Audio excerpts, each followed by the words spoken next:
Can you walk us through the night of the Luka trade? Just a TikTok of it, and then I want to hear what you guys were doing. But can you walk us through your TikTok of it first?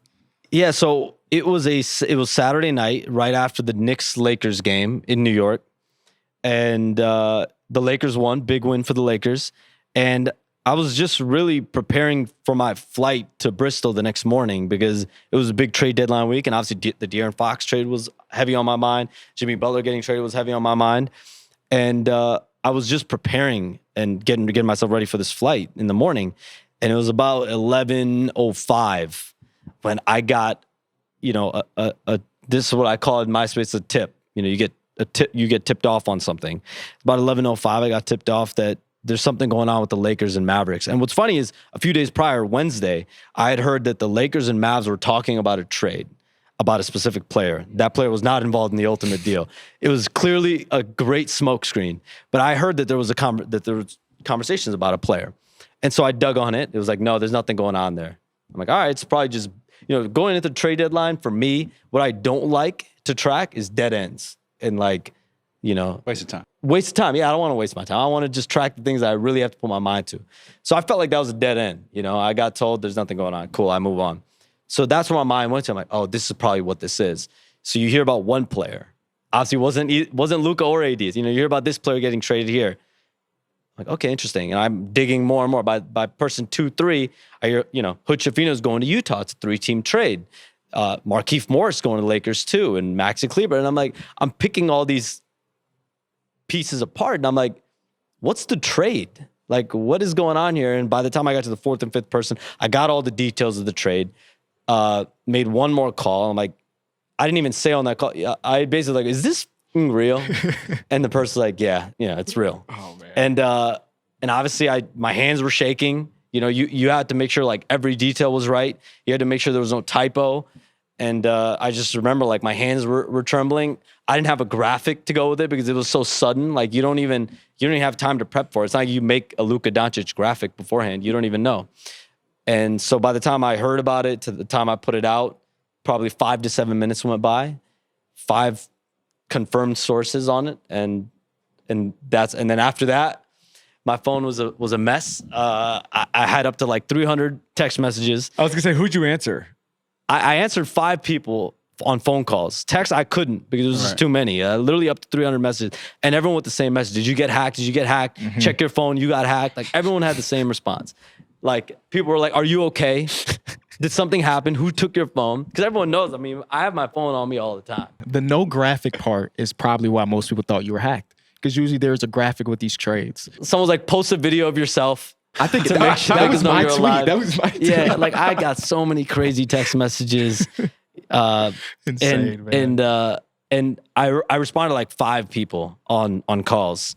One was a Sports Center late night producer, Tom DeCourty, because I know he called me like 3 times. And I saw his third one because it was like back to back calls. By the third call, I'm like, oh shit, I should probably pick up his call because he's probably wondering, is this real for us to talk about on air? So I picked up his call. Pat McAfee's another guy. He hit me up a couple of times. I responded to him. I had to take his call on my Mac because my phone literally was like hot. It was just fucked up. But so is there? I know in general with ESPN, there's a fact check process before you put anything out there, just to Yeah.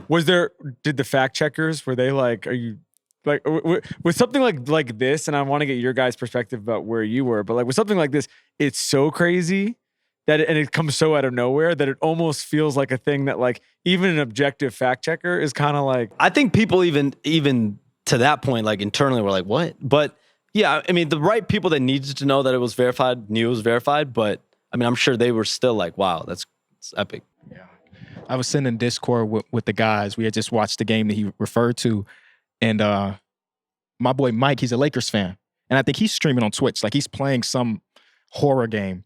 And people in his chat are saying like, check Twitter, check Twitter, check Twitter. And my phone's across the room on the charger. So we checked Twitter. And again, we all thought he was hacked. We all thought he was hacked because the graphic is usually the thing. You see the breaking news, De'Aaron Fox trade, and then it's a graphic with it. This one didn't have a graphic. Okay, He's probably hacked. It happens. I just got hacked like 2 weeks before that, and I know the process is crazy. He's probably hacked. No big deal. Let's keep doing what we're doing. And then somebody said, check Instagram. Now, Instagram, you had the picture up. And maybe it was Sports Center that had an Instagram picture up. We're like, oh, this is like the real deal. But I'm still spamming your Twitter account like, I need you visually to say Luka Even though I Doncic said, got to traded. me, it's like I said, yes, this is real. Like I was trying to like, But even a hacker could say, yes, this is real. I know it's true. Well, it is funny though because you've never said that about any. You've never had any other. Like, I don't think I ever will have to. I think Yeah. that was was just the one, that's yeah. going to be a hard standalone for a to beat. while. Where were you? We were on the plane. We had just finished a game. We're on the plane, and you know, the first little alert comes through, and we like it's like silent. Like, is this what? And then somebody's like, "No, that's not real. Like he's hacked." And just saying there, he's hacked. And people are like, "Nah, no way. This sounds real." So like we keep people going to Twitter to check different sources, to check this, to check that, and it was just like a definite moment of disbelief where you're just like, "Huh?" Yeah. Like, and we had no clue. Like, who would have even thought this was on the table? Like, you could dream up 1,000 scenarios. Luka for AD would not have been on that in terms of the trade deadline. So, like, it just it makes me ask you, like, what is your gut reaction in that moment? Where, like, do you have a chance to like kind of sit there and be like the ramification that this will have, or are you just in like go mode, like check source, send tweet? I'm in go mode for sure. yeah. And then, you know, after I put the tweet out, respond to a few people that had to respond, it was like I had to figure out what the why, the when, the how, like all the details behind it. Because I had to go on SportsCenter like 20 minutes later and talk about the trade and like the fact that no one knew about it, that this came out of nowhere. The Mavs obviously did this for this reason. The Lakers did it. Like the Mavericks approached them with the trade offer, offering Luka Doncic. So it's like, for me, it's figuring out the what, the why, the how, making myself available for ESPN. And it wasn't until like the next day when I was on the flight to Bristol, I moved my flight from the morning flight to an afternoon flight, that I was like reading all the comments and I was like reading all the reaction. I'm like, oh, wow. Because I remember I look back at my first ESPN hit that I did at like whatever it was, like almost midnight my time. And I said, this is one of the biggest trades in recent history in the NBA.